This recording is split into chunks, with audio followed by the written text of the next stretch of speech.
Wicking Vicar is known for making high-quality, comfortable clerical shirts that make great gifts for pastors. But did you know Wicking Vicar also has great gifts for your little Lutherans? Just in time for Advent, you can get a wooden Advent wreath playset to help kids learn about Christ's incarnation. You can also pick up a wooden baptismal candle playset to celebrate your kid's baptismal birthday and teach them to sing, "God's own child, I gladly say it, I am baptized into Christ." Visit wickingvicar.com to see these gifts. That's wickingvicar.com. Hey ladies, just a heads up. This episode contains discussion and description of abortion, miscarriage, and other topics relating to sex and pregnancy. Listener discretion is advised. And now, on to this important conversation.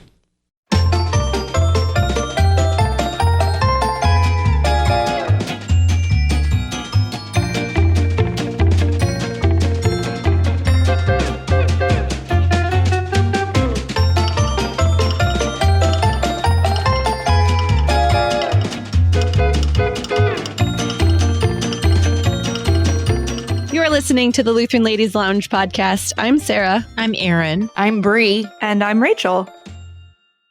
Today we have another lady joining us in the Ladies Lounge. We've had a lot of guests lately, which has been really nice to have a lot of different perspectives on different issues going on in our world today. And today we get to talk about women's health and all of the different facets surrounding that large topic. So joining us is Dr. Donna Harrison, board-certified OBGYN and CEO of AAPLOG, which is the American Association of Pro-Life Obstetricians and Gynecologists. Dr. Harrison, thank you so much for joining us today. Hey, thanks for asking me. So we have a whole list of questions for you. We'll see how much we get to today. And a lot of these were actually crowdsourced from our Lutheran Ladies Lounge Facebook group. So this is kind of a group effort from a lot of other women, not just the four of us coming up with these questions.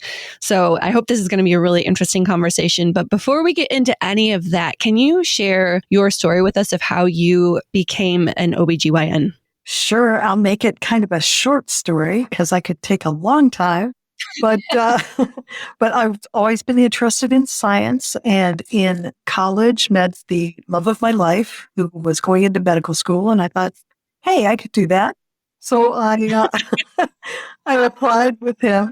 To make it even kind of more interesting, we actually thought we were going to take a couple of years off before we went to medical school, but Mark's dad said, no, if you take a couple of years off, you'll never go. So we only applied to the 5 schools that we thought we could never get into, and we got into all of them. So, well, I should say the 2 that we completed the whole process for. And so we did end up both going to medical school together, and then we split the field of medicine. My husband did internal medicine, pediatrics, and then infectious diseases, and I did OBGYN.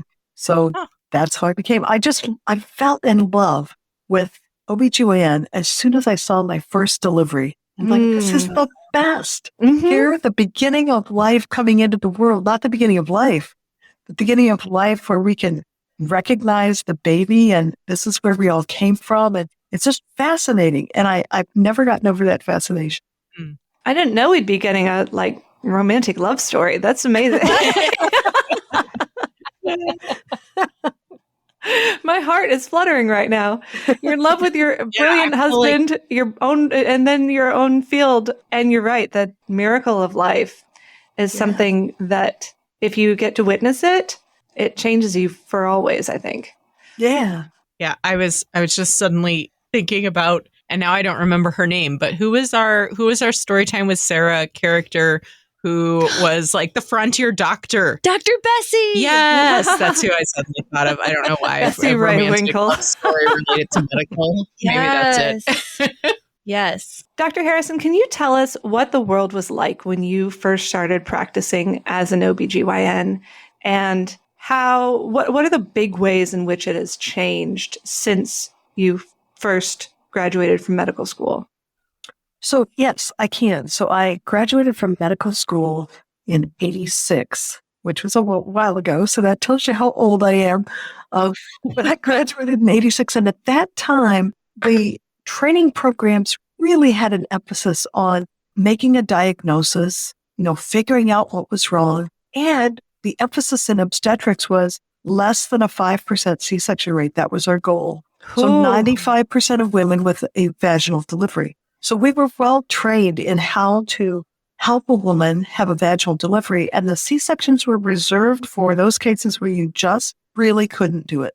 One of the things that has dramatically changed, and I don't think for the better, is that there are places in the country that have a 30 to 40% C-section rate. That's terrible.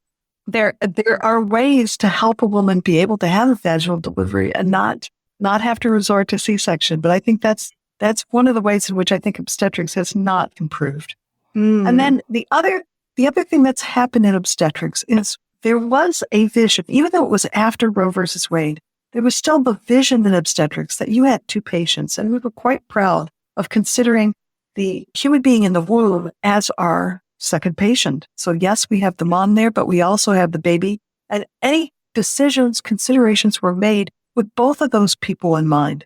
But unfortunately, because of a ideological push at the top from our national, the biggest national organization, American College of Obstetricians and Gynecologists, that push has been to look at only the mom and to completely obliterate the view of the human being in her womb as a second patient. It's tragic because that's what made obstetrics so wonderful, that you have two patients and you're caring for both, and you see them both in a mutually beneficial, mutually caring relationship.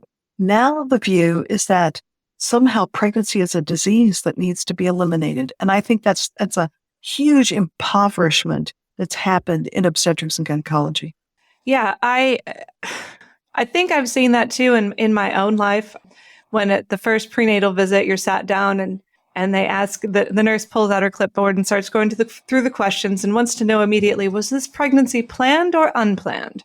Oh. Well, and I remember, and one of our, I think maybe our last of 4 children, looking at her oddly and saying, well, do I have to choose one of those? Because I feel like those are very limited categories. And that if I say unplanned, you're going to immediately assume that it's unwanted. And I don't want you getting that assumption, because you're right, that there was this sort of feeling like I was the patient and the tiny human being inside was kind of a trespasser that could stay if I decided that, he or she was welcome. Well, that's right. And I think that is really a horrifically impoverished way to look at this beautiful event that only women can experience. We are the place where life happens. We are the place that God's chosen to create new human beings, to create the next generation. And it's wonderful. And we are healed by that relationship, as is the human being in our womb. And I think when you catch the magic and you catch the beauty of two people in a very intimate, close physical bond that love each other, I think it's a wonderful vision. And I think it's a vision that would help us as we go through, and especially even difficult pregnancies. That whole idea of wanted versus unwanted. What in the world does that mean? I mean, how many of us want to be pregnant when we're throwing up at 2 a.m? I've been pregnant 9 times. I've delivered 6. I have 5 living children. There are parts of the pregnancy that are very difficult, but that doesn't mean I don't want the human being in my womb. So it's very different to say, am I looking forward to all the aspects of pregnancy? Well, maybe not. But am I tremendously grateful that I have a human being that I am already in relationship to? I just think it's the beauty of the mother-baby bond. It's just something that we need to embrace as Lutherans. Yes. Some parts of pregnancy are very unpleasant, but I would not give up the experience for anything. One reason I think we're so keen to have this conversation with you now, and I think it's regrettable that it should be this way, but your profession, your calling has been kind of politicized. I'm sure you're aware. But obviously there's a lot of conversation about women and babies. I mean, throughout my whole life, Roe v. Wade happened before I was born. But what was your reaction when you heard this past spring as an OBGYN that Roe had been overturned by the Supreme Court? Well, first of all, I thought it would never happen in my lifetime. But the second thing I thought is, well, it's time now to roll up our sleeves because the work has really begun.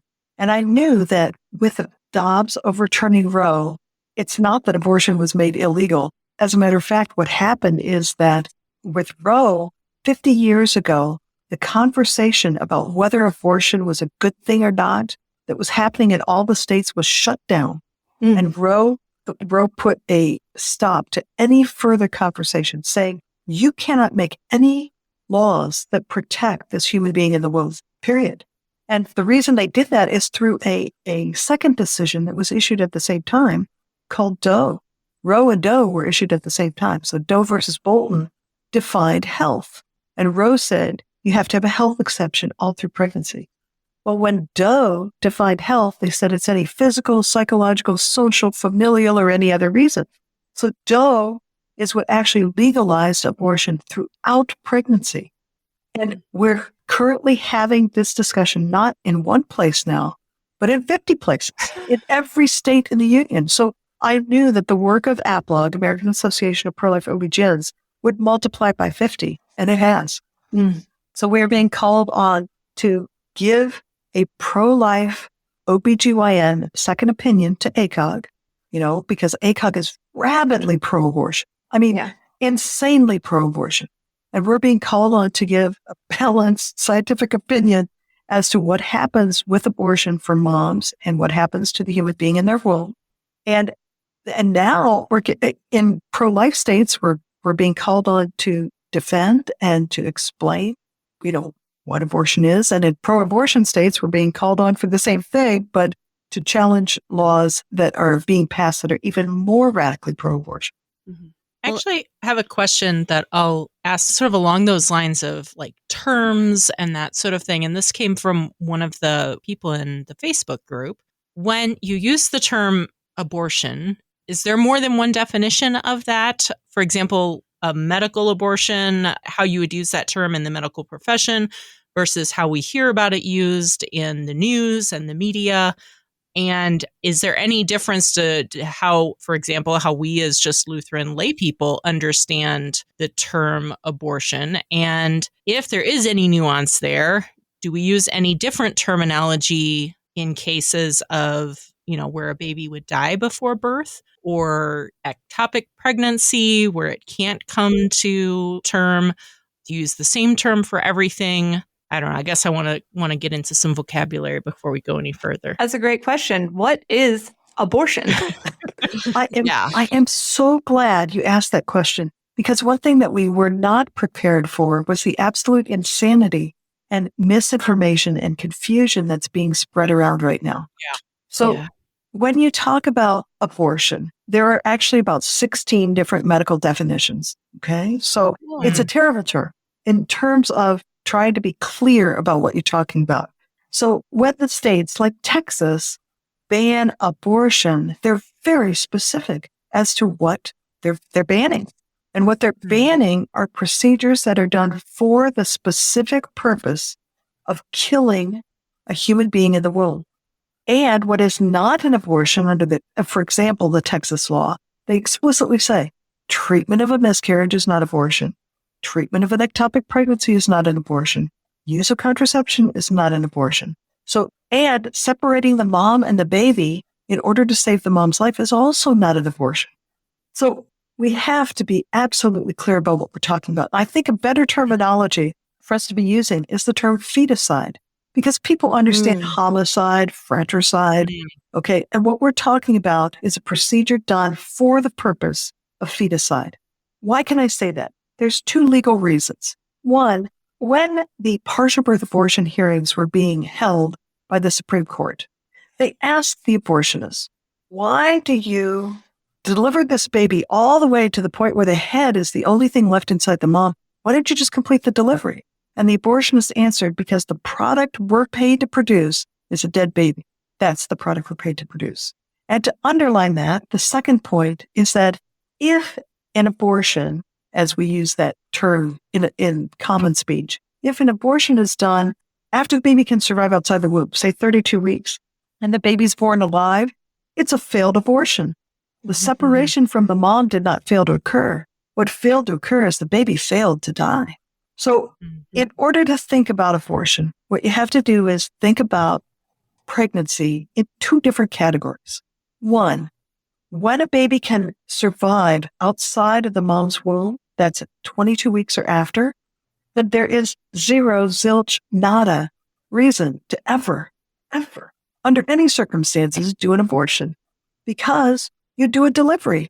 That's what OB-GYNs do. We do vaginal deliveries. We do C-sections. That's what you do when the baby can survive outside, because we deliver the baby, we separate the mom and the baby under conditions where both of them have the best chance of survival. That's the point.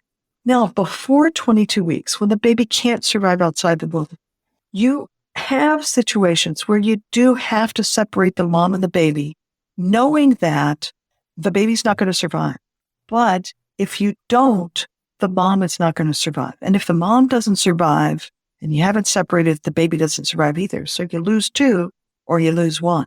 It's horrible, but it happens. And all of us pro-life OB-GYNs have been in that circumstances with infection or bleeding, or preeclampsia. We hate to do it, but we don't. You have to separate the mom and the baby to save the mom's life. And we would argue that is not an abortion, because if we could save the baby, we would. Our intent in those circumstances is not feticide. Our intent in those circumstances is to save both if we could, but at least to save one. So that's the difference between a life-saving separation and an abortion. So an abortion is any procedure done for the purpose of producing a dead baby. Okay. Now let's take a step back. What about a miscarriage? Baby's already died. Okay. So when the baby's already died, there is no killing the baby in the womb. Baby's already died. So even though we call it a spontaneous abortion, which is a horrible term, but that's the term we live with. Okay. Even though we call it that, it's a miscarriage. The baby's already died. That's not an abortion. And there's not a single state in the entire nation that bans miscarriage treatment, ectopic treatment, or separating the mom and the baby to save the life of the mom. All of this baloney salami that's being circulated in the media about, women can't get treatment for ectopic pregnancy. It's all completely ridiculous. And it's a complete lie. Because like I said, I've reviewed the vast majority of laws in the country about abortion, and not one single one bans separating the mom and the baby to save her life. Not one single one bans ectopic pregnancy treatment or miscarriage care.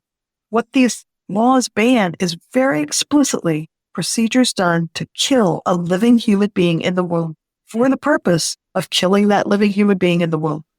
That's really good clarification. Yes, very helpful. I know, yeah, there were so many things that were happening immediately after the decision came from the Supreme Court.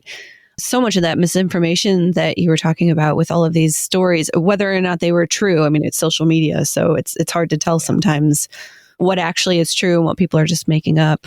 But so many things about what the term abortion means, how it's being used, especially with the spontaneous abortion term being used for miscarriage. I think a lot of women were like, well, wait, did I actually have an abortion and I didn't know it? Like there's all of this stuff that kind of gets really confusing for women when they're going through something that can be traumatic. It's a confusing thing to deal with. And I can understand why women are confused. It makes sense because the terminology is confusing.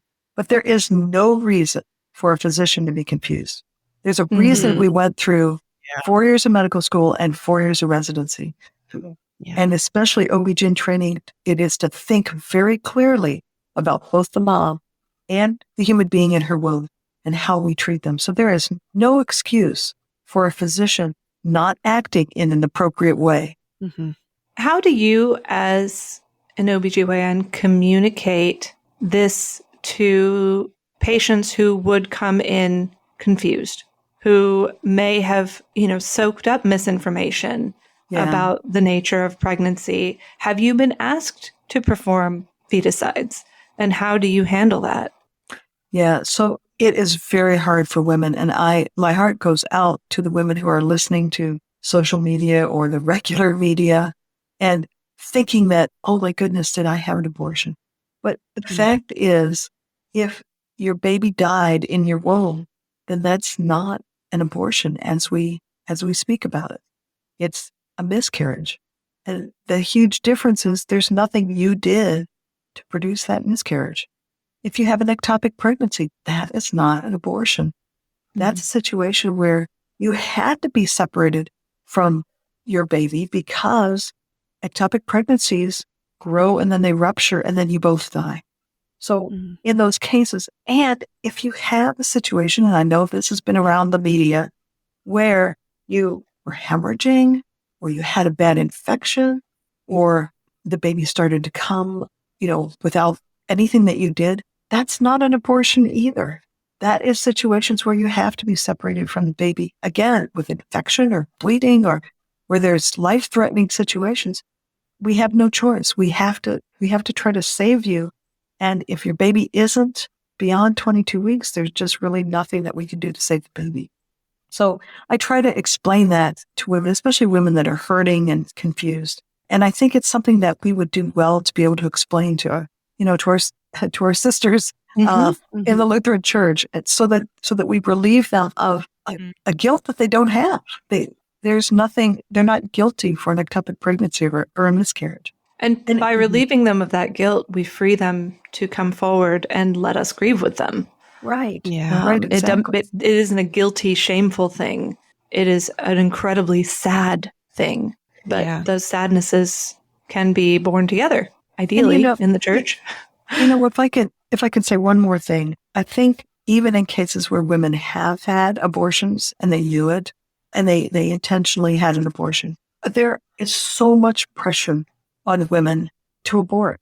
And most of these women are in situations where they felt like they didn't have any choice. In fact, some of the saddest things I've ever read in the medical literature were reading stories of women who were in the abortion clinic, rubbing their abdomen and talking to their babies. And women who, there's one quote from a woman who said, "Oh, I was free to choose anything as long as I chose to abort."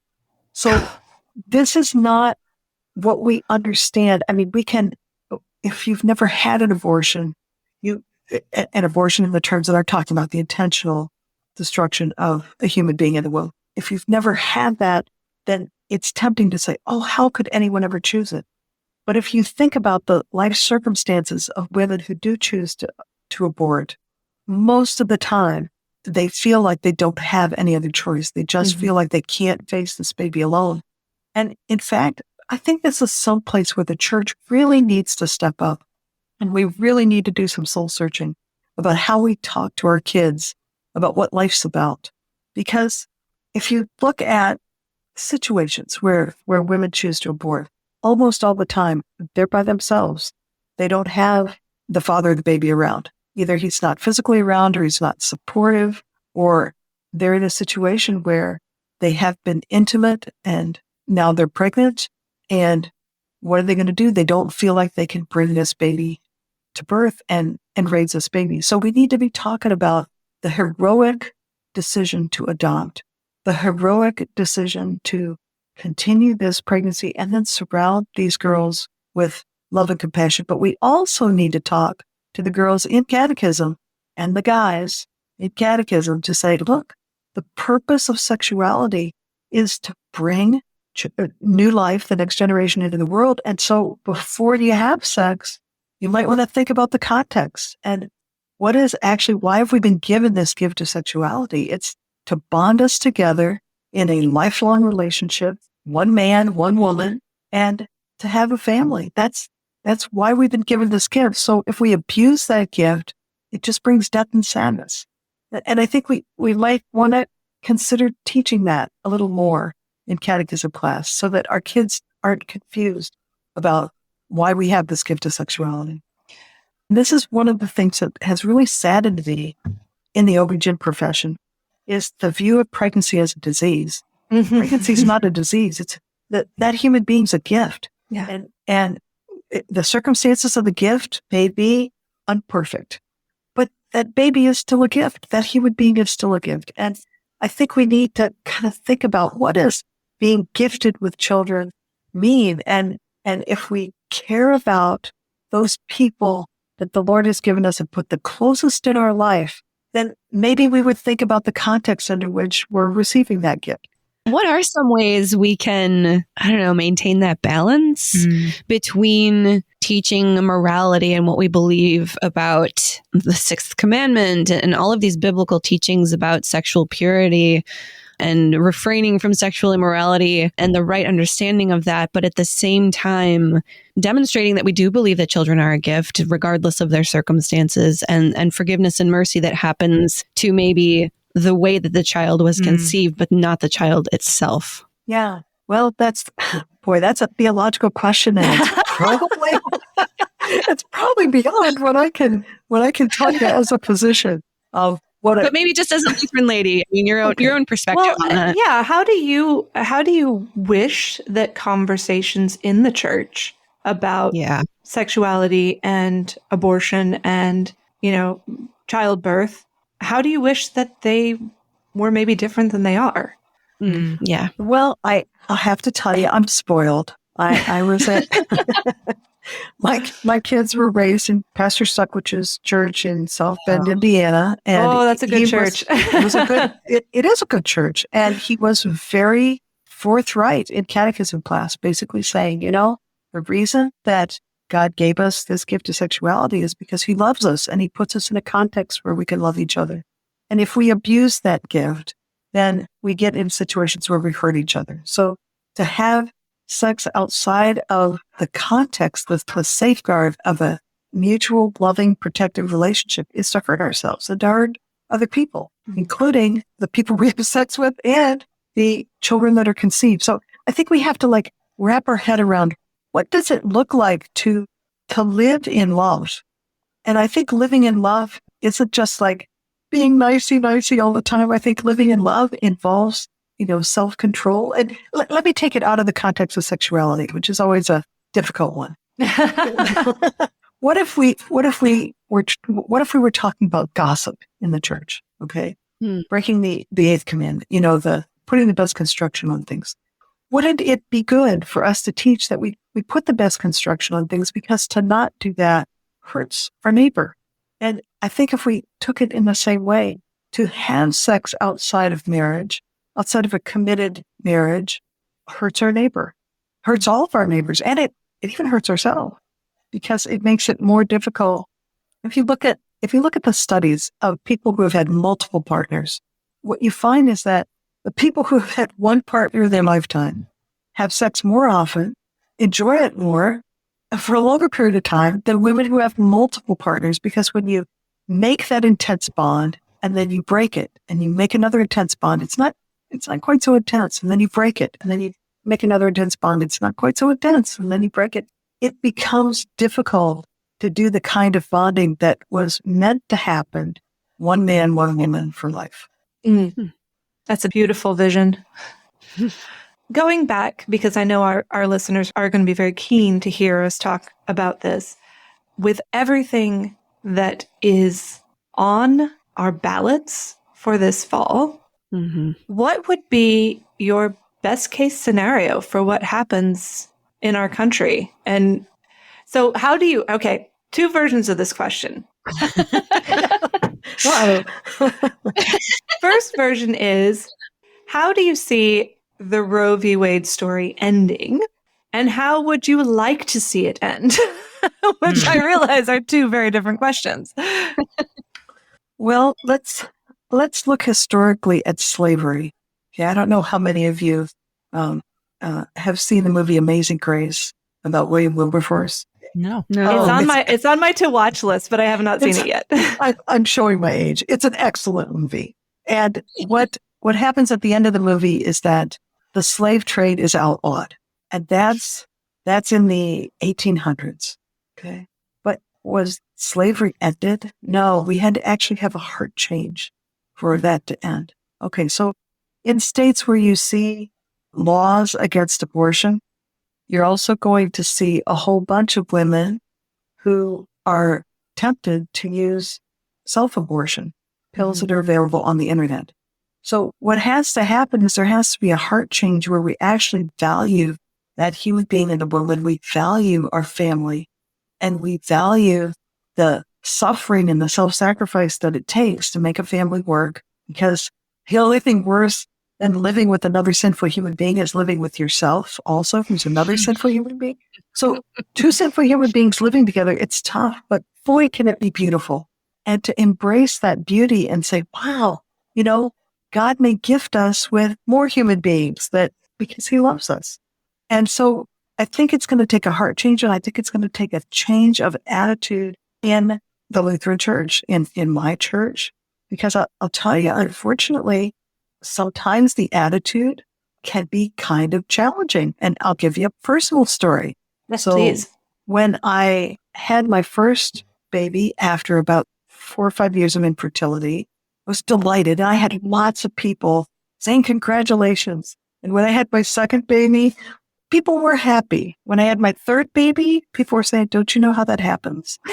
And when I had my fourth baby, then they were really saying that. I mean, I was getting some funny looks from colleagues, and finally I got so tired of that question. I said, yeah, I do. Do you want me to tell you about it?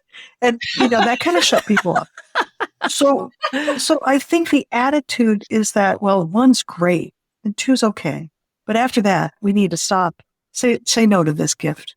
And I think we could do some introspection and say, why are we saying that about a gift of God, especially when God loves life and he loves people? And why wouldn't we be happy to receive what he has to give us? So I think that is the only way we're going to see an end of abortion. So we have to really start thinking about what is the purpose and meaning, the deeper meaning of sexuality. And what does it mean for our relationship with God to worship him in that way, to offer our bodies as a living sacrifice, as we're encouraged to do? Mm-hmm. There's a lot of these abortion propositions and questions happening for our midterm elections. As of this recording time in late October, there's a lot of these questions that I'm hearing on the news, things that are coming back up. The quote unquote fight isn't over yet, for sure. What are some things that women in states where this will be on their ballot in November, what are some things that women, can be looking for on the ballot or talking to their neighbors about for these propositions that will be coming up to protect abortion in certain states? Well, never forget what abortion is. It's the intentional killing of a human being in the womb. And that does not go well. My husband and I happen to have been reading Jeremiah, a very good reading. Read Lamentations. It doesn't end well when we kill each other, especially we kill children in the womb. So I'm not a politician, but I do feel like this particular election is what we call a hysterixis event. And what that means, it means something that will change the course of history. Mm-hmm. So if we as a nation embrace child sacrifice, if we as a nation embrace the killing of human beings in the womb, that doesn't bode well for the continuing of the country. If we as a nation say, look, we're going to value every human being at all stages of life, then I think we have a chance to continue as a nation. But it will be very interesting to see what happens to the states and the people in the states where abortion is embraced and the people in the states where life is embraced. It should be a very interesting difference in the two states. What are some ways that we can support our sisters who are facing unplanned pregnancies? I don't want to say unwanted. I really don't like that term.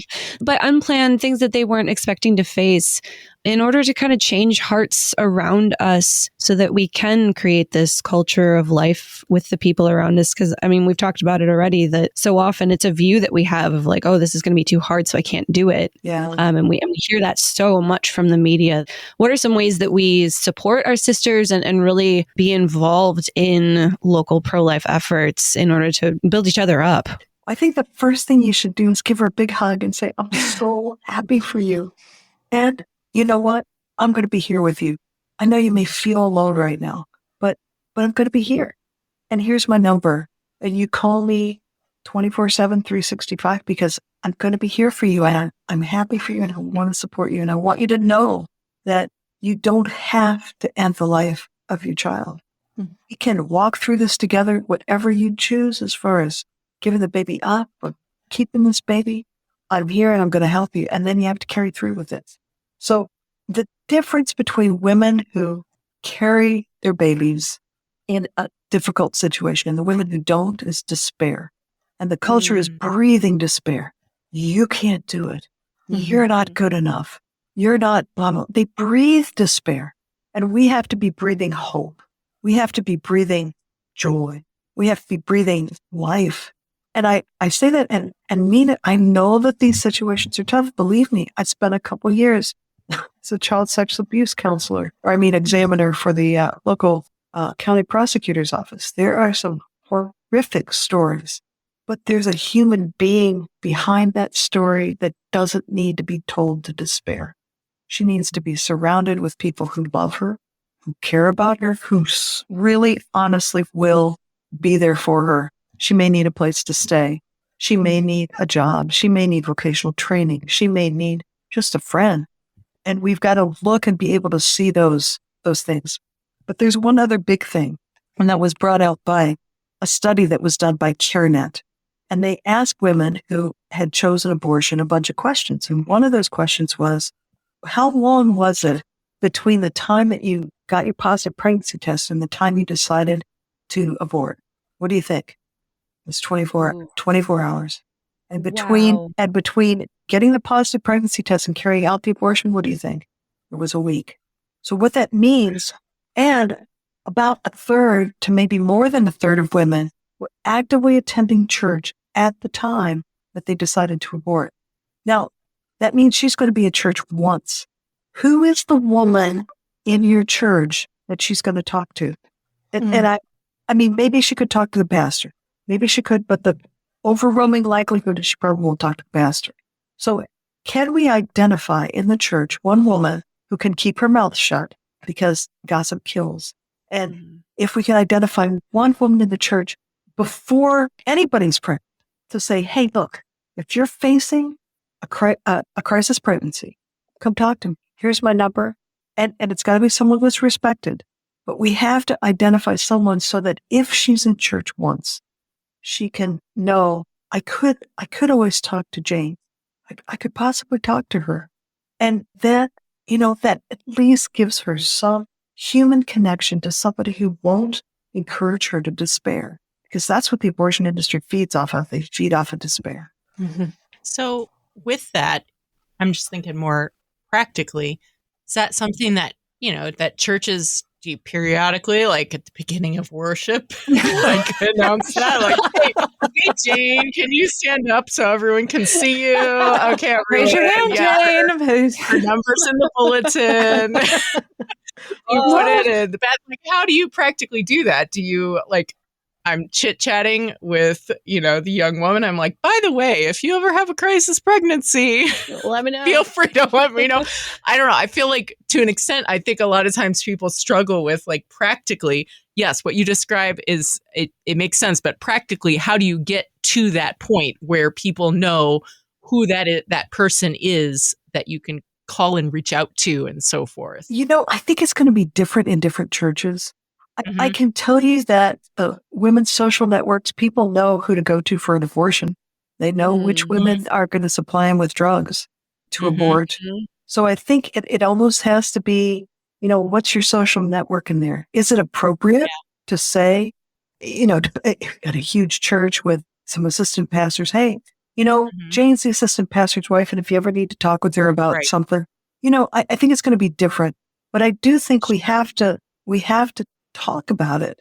Like maybe that's part of it, is we don't discuss it in conversation, and so it becomes this major hurdle to actually start that conversation then when you find yourself in the situation, because it's never been actually discussed in your hearing. Or maybe we don't wait till a crisis pregnancy to build supportive networks of Christian women. That's a great idea. Yeah. Well, I have a question as a mother of daughters, at least one of whom who's interested in the medical profession. What would you say to a young woman, or a young man as well, but a young woman especially, since those are our listeners, who is as enchanted by the miracle of birth as you, and is considering going into obstetrics or midwifery or something? Would you even recommend it these days, given how politicized the career is? Oh, absolutely. I mean, if you want to go into medicine, there's nothing better than OB-GYN. It's the most, I'm a little biased. It's the most wonderful opportunity to be a part of a significant part of a growing family's life and to be able to help them and to be able to help women. So how would a young, just getting started person in obstetrics navigate these minefields? Well, that's why we have the American Association of Pro-Life OB-GYNs. There you go. Thank you for the commercial opportunity. No, please tell us what you do and how you make this world better. Yeah. So what we do, one of the things we do is to have a national conference every year.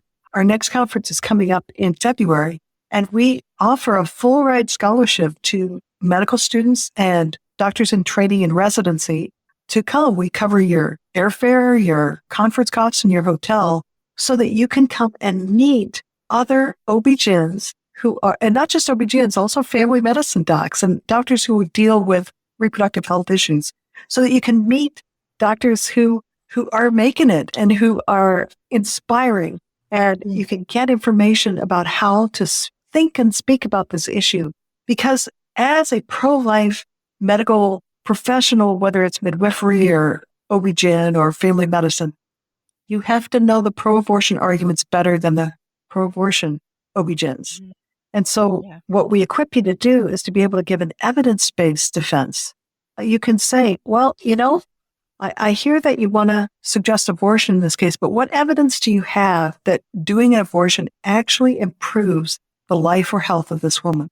Well, here's my evidence that using perinatal hospice as an option when there's a life-limiting diagnosis, women actually do better than when they're just knee-jerk offered abortion. And if you can do that, if you can master that conversation, then there really isn't much that can be said. Because American Association of Pro-Life OB-GYNs is not a faith-based organization. We're interested in what does the medical literature say about what abortion does to women. And abortion hurts women, increases the risk of preterm birth and subsequent pregnancies, increases the risk of suicide, drug abuse, and hospitalizable depression. Even when you look at the population of women who have unwanted, unplanned pregnancies, and you take that population and compare women who give birth in that situation versus women who abort, the women who abort are at increased risk of suicide, drug abuse, and hospitalizable major depression. Abortion doesn't solve anything. And I've been involved with some other research looking at Medicaid databases and looking at women who abort their first pregnancy as opposed to women who give birth. And it turns out that if you look at the sequence of events in their life, women who abort a first pregnancy tend to go on and abort. A third of women who abort the first pregnancy never have a live birth. Well, that's really sad. So talking about that and talking about it from an evidence base and challenging gently, respectfully, but challenging the assumptions that are inherent, unfortunately, in OB-GYN right now, that pregnancy is a disease and abortion's the cure, challenging that mantra with good evidence. That's what we equip our members to do. And if you're going to go into obstetrics, gynecology, or midwifery, you have to be able to master the literature in that field. Mm-hmm. So do your homework, I hear. Do your homework. All right. Good advice. I will share that with any young person who comes to talk to me about that. Don't be afraid of the field, but do be prepared to do your homework. Yep. So I'm sort of curious just because I don't know if it's just our current situation in society right now. I don't know, but I've been talking with some of my friends, and right now I have two good friends who actually work at universities, and they are feeling a lot of discouragement. And is it realistic? Like, I feel like I've even heard questioning of like, is it even realistic? Can somebody go through advanced, all the way through grad school, all the way through med school, and hold honestly to their belief? Are you able to? Is that realistically still possible? Are there programs where you can have a conscience-based difference, and also evidence-based, as you pointed out. But is it possible, or is the politicization of the university culture so far spread? I don't know. I'm just curious, and I've been like, I feel like I'm living a little bit in a bubble compared with them, because my work culture, my work sphere is not at all theirs, since they work in universities. And I'm like, I'm surrounded by Lutherans, and I don't seem to be as concerned as you. Yeah. But I don't know. Do you have any thoughts on that? Yeah. What are your thoughts? I need to stop. You tell me. Do you think it would be possible for Christianity to spread in Rome under Nero, or under Trajan, or under Diocletian? Is it possible? Should we just throw up our hands and say, well, politically it doesn't look good. You get fried, literally, and on the torch. What does that look like? But it's more an issue of saying, has God called me to this specialty? And if he has, then he'll keep me. And if he hasn't, then I will find something else. But again, I don't think we should say no to a good gift to God, which is, I think a career in obstetrics and gynecology is a good gift to God. I don't think we should say no to that out of fear that somehow we're not going to make it. I mean, if it's a calling, if it's really a calling, then he will keep you in that calling. I'm not minimizing the pressure. There's a lot of pressure.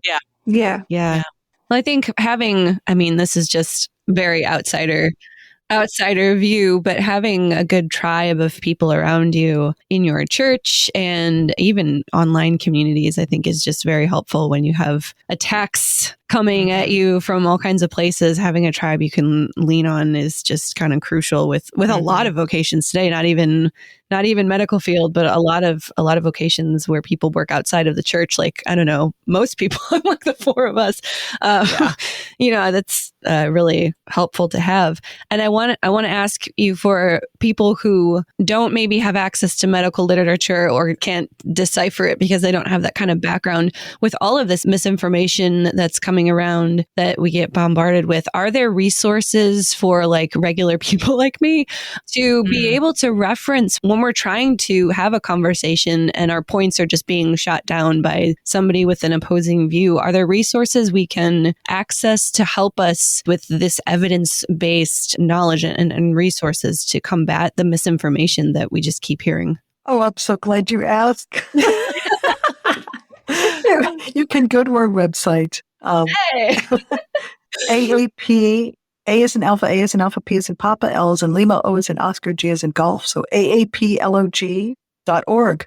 And you will find a bunch of resources under the page that says resources, the tab at the top.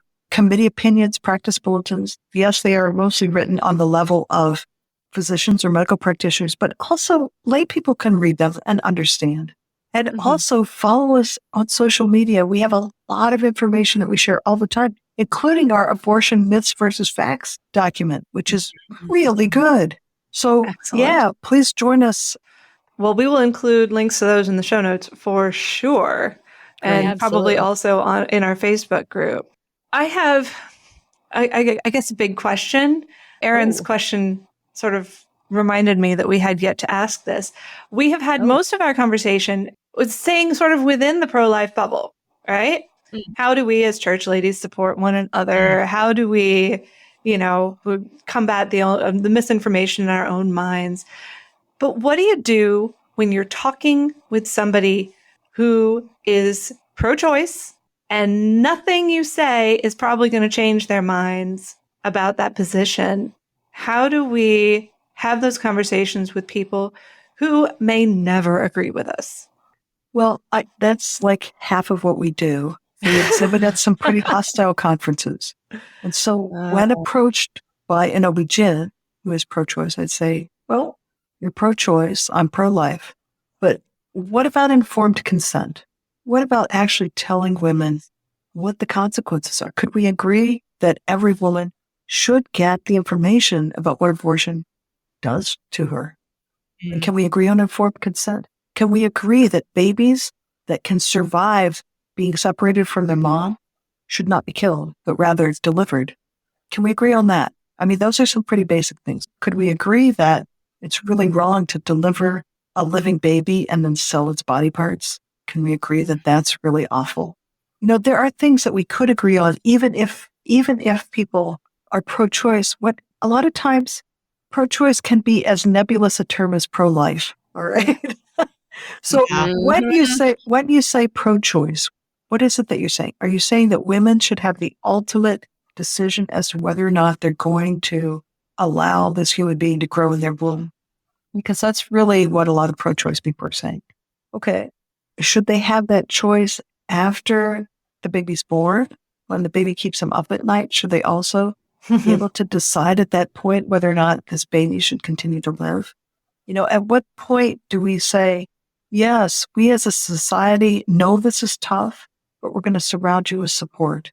And I think one of the things that we might be able to come to some mutual agreement about is supporting women so that they aren't tempted to despair. Yeah. Again, looking back, why are women despairing? Well, they're despairing because the guy is gone. They're despairing because they feel like they can't make it alone. And by the way, they were never meant to make it alone. Yeah. So how do we solve those problems? How do we solve the problems of it's poverty that drives a lot of women to despair? What can we do about that? So again, I think we can approach our pro-choice colleagues assuming that they are human beings that have compassion on the woman who's in a difficult situation. They allow for solutions to that problem, which involve killing human beings. We don't. We would both like to solve those problems. So can we think of solutions that do not involve killing human beings and work together? I think we can have some fruitful conversations. Dr. Harrison, I have a question. This is a bit of a curveball. So in your experience as an OBGYN, what is a story that you would tell somebody who is maybe in a situation with an unexpected pregnancy?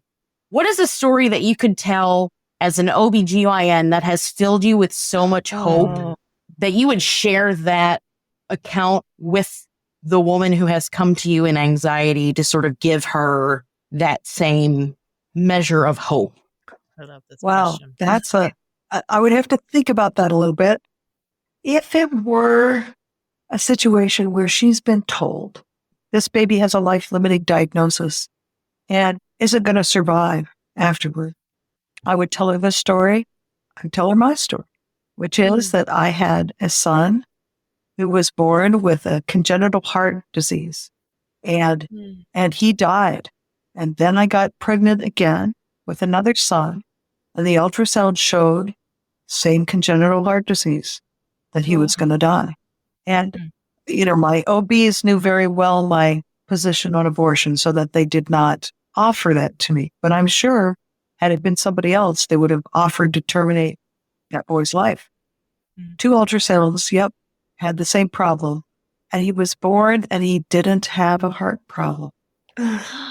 So sometimes medical tests are wrong. Yeah. They're human. Medical tests are not 100%.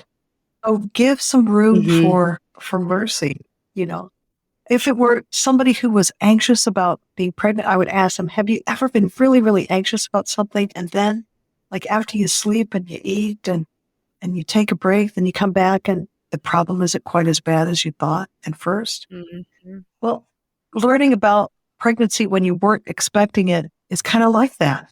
You got to take a deep breath. You got to, eat, sleep, give yourself 24 to 48 hours. Think about it, and don't feel pressured, because a lot of decisions are made, like I said, in that research, within the first 24 hours.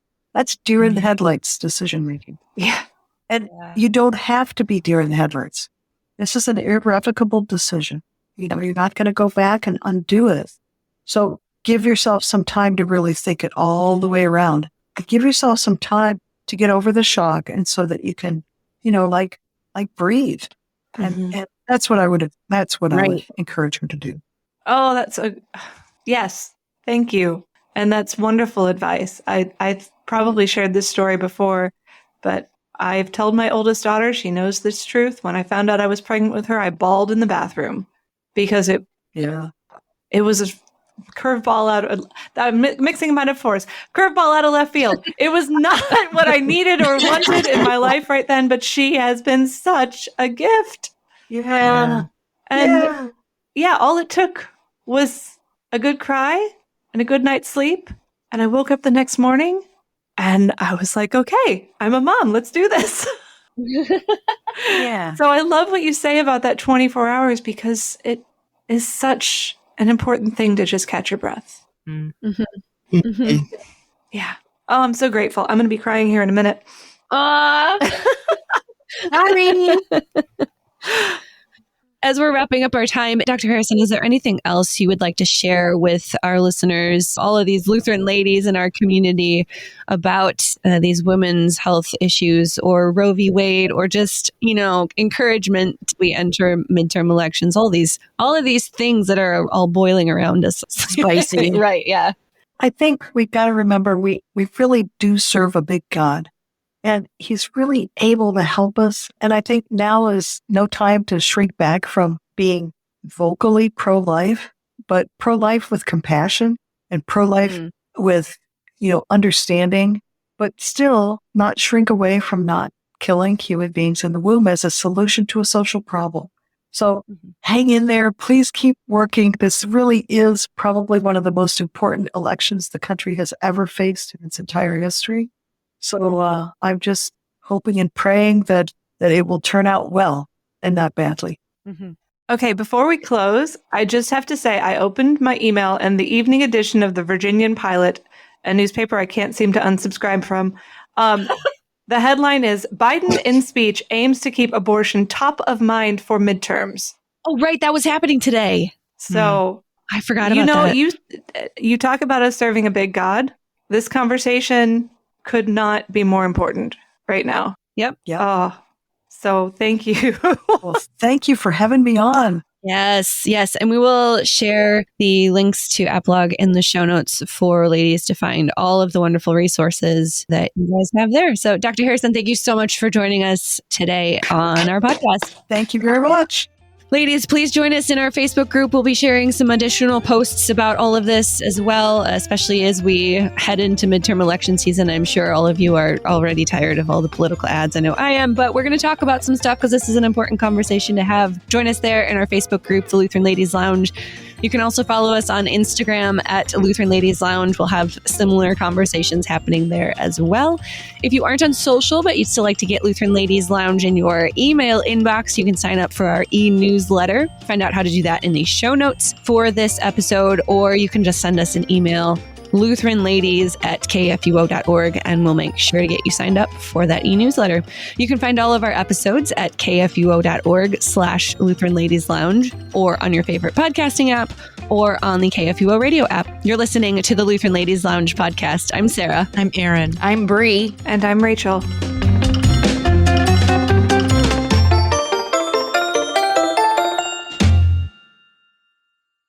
KFUO Radio and the Lutheran Ladies Lounge podcast are underwritten in part by Wicking Vicar. Visit them online at wickingvicar.com. Views and opinions expressed on the Lutheran Ladies Lounge podcast may not represent the official position of the management or ownership of KFUO Radio, the Lutheran Church Missouri Synod. The Lutheran Ladies Lounge is produced by KFUO Radio and available at kfuo.org or wherever you get your podcasts. Don't forget to hit that subscribe button and leave a review for us too. If you love the Lutheran Ladies Lounge podcast, consider financially supporting our producer, KFUO Radio, so we can keep doing what we do. Find out how at kfuo.org/give.